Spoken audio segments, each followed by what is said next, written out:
With OG Anunoby joining forces with Jalen Brunson and Julius Randle in New York, we find out what this means for the Eastern Conference and who won the trade. Anunoby, the 2019 NBA champion, was traded to the New York Knicks alongside Precious Achiuwa in exchange for RJ Barrett, Immanuel Quickley, and a second-round pick. OG Anunoby's prowess as an exceptional defender in the NBA positions himself as a seamless fit with the Knicks, potentially mitigating the void left by RJ Barrett's absence, and commanding substantial playing time estimated at roughly 35 minutes a game. During his tenure with the Toronto Raptors, OG Anunoby was criminally underused, indicated by a modest 17% usage rate. This number looks to suggest that there may be untapped potential that could flourish with the Knicks, especially given Barrett's higher usage rate at 27%.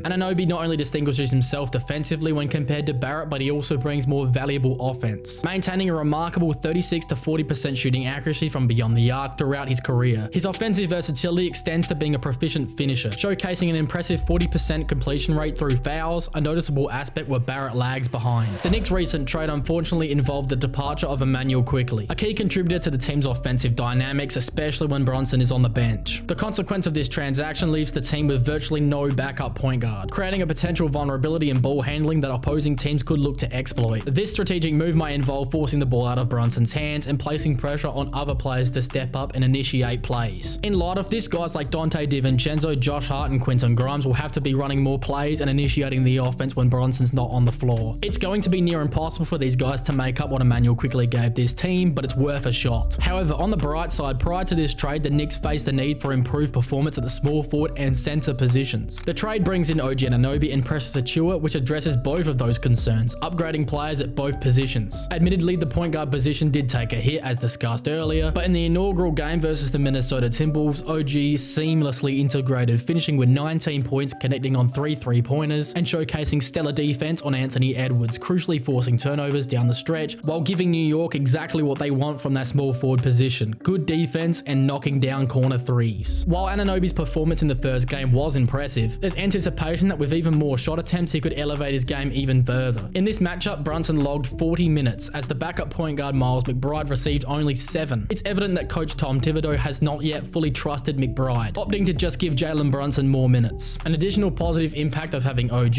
is how it lifts the burden off Julius Randle on the defensive side of the floor, allowing him more energy to create offense. This was evident in the game versus the Timberwolves, as Randle looked rejuvenated, delivering a monstrous performance with 39 points, 9 rebounds, and 58% shooting. The tough shots Randle made late in the game underscores the positive effect that the recent roster changes have on the overall team dynamics. In the current NBA season, Immanuel Quickley is experiencing peak performance. The impact he had on the Knicks is particularly notable in various statistical categories, with a significant emphasis on the plus-minus metric. For Quickley, the raw playing time statistics may not fully capture the extent of his contributions due to the lack of minutes played. However, a more depth analysis on his per 36 numbers reveals a player with exceptional skills and potential. When evaluating Quickley's per 36 statistics, which aim to project his performance over a standard 36-minute game, the numbers paint a vivid picture of his capabilities. He boasts an impressive 19.3 points a game, showcasing his scoring proficiency, and additionally he contributes 4.7 rebounds and 4.4 assists, highlighting his capability to facilitate offensive plays involving teammates. Furthermore, his defensive prowess is evident, recording 1.1 steals, emphasizing his impact on both ends of the court. And when we look at the plus-minus stat, he led the Knicks in every possible category. Looking ahead, there is anticipation that Immanuel Quickley's performance, particularly in the assist category, will experience a considerable boost upon joining the Toronto team.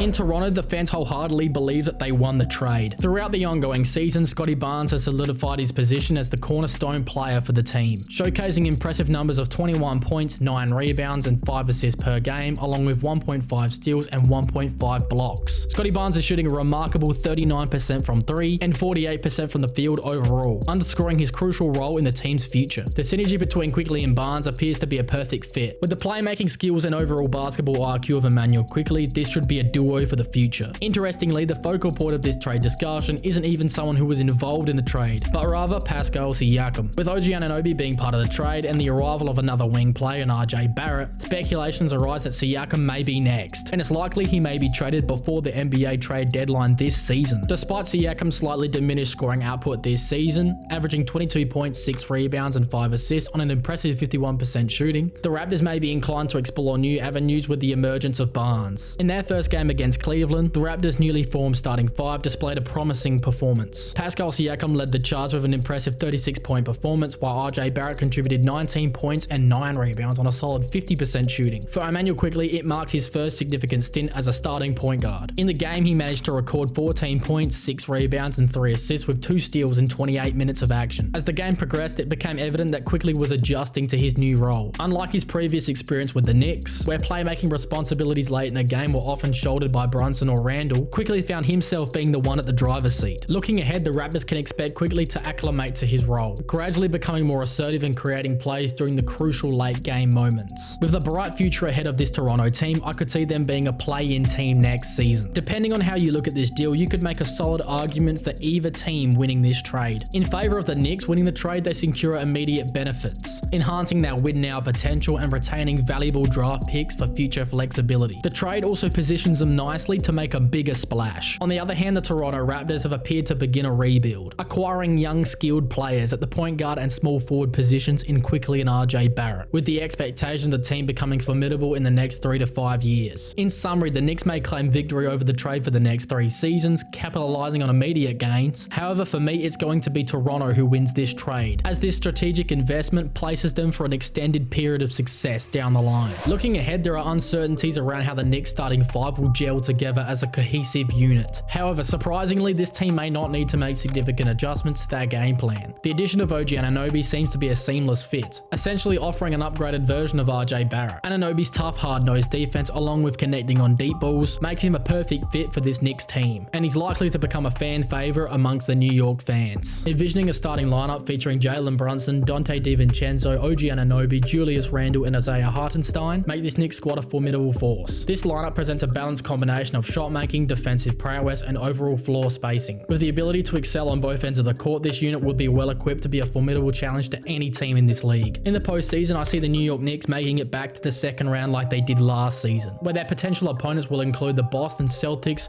Philadelphia 76ers, and Milwaukee Bucks. Among these, the 76ers appear to be the most favorable matchup for the Knicks to secure the coveted spot in the conference finals. Despite Joel Embiid having the best season of his career, history says that he often doesn't repeat this in the playoffs. Additionally, while Tyrese Maxey has had an impressive season, I believe that he may require another season of development before becoming a significant factor in the postseason. With these two key factors, it is more than likely that the Knicks could knock off the 76ers and make it to the conference finals. Once in the conference finals, their likely contenders would be Boston or Milwaukee. The Knicks have exhibited some success against the Boston Celtics in the past seasons, engaging in a close contest on opening night and claiming victories in previous matchups. However, this season presents a challenge as they are yet to secure a win against Boston. For me, the New York Knicks are just not on the level of the Celtics, as Boston would beat them in 5 games as it stands right now. A similar narrative unfolds against the Milwaukee Bucks. Facing the Bucks 5 times this regular season due to the in-season tournament, the Knicks have experienced defeats in 3 out of their 4 completed games. Here, the significance of OG Anunoby's versatility and 7-foot wingspan cannot be overstated, particularly encountering the impact of Giannis Antetokounmpo. Anunoby doesn't just defend other forwards, he also defends the big man. Believe it or not, Giannis actually struggles against smaller defenders. Take Aaron Nesmith of the Indiana Pacers for example, who did a very good job on him during the in-season tournament. Not saying OG has a real chance to lock up Giannis, but he has a chance to make life very difficult on him. Anunoby's defensive capabilities could also extend to guarding other key players like Damian Lillard. The crucial distinction between the Knicks and the teams like Boston and Milwaukee lies in the necessity for every player in the Knicks rotation to perform at their peak for a chance to reach the NBA Finals. In contrast, the Celtics and Bucks enjoy the luxury of other key players stepping up if one is having an off night. Randle and Brunson have to combine for more than 60 points every given night, while their perimeter threats such as DiVincenzo, Anunoby, and Josh Hart have to be shooting at least 40% from 3 each. With all this being very unlikely, I don't see the Knicks making the NBA Finals or even the conference finals for that matter. It's important to consider how the rosters are not yet finalized, as the trade deadline is looming. If the Knicks are to make another impactful trade, potentially acquiring a player even more influential than OG, I could see the New York Knicks becoming real title contenders. But as of right now, I don't see them making it out of the second round. Who do you think won the trade, the Toronto Raptors or the New York Knicks? And do you believe that New York could be a title contender with another trade? Let me know in the comments below.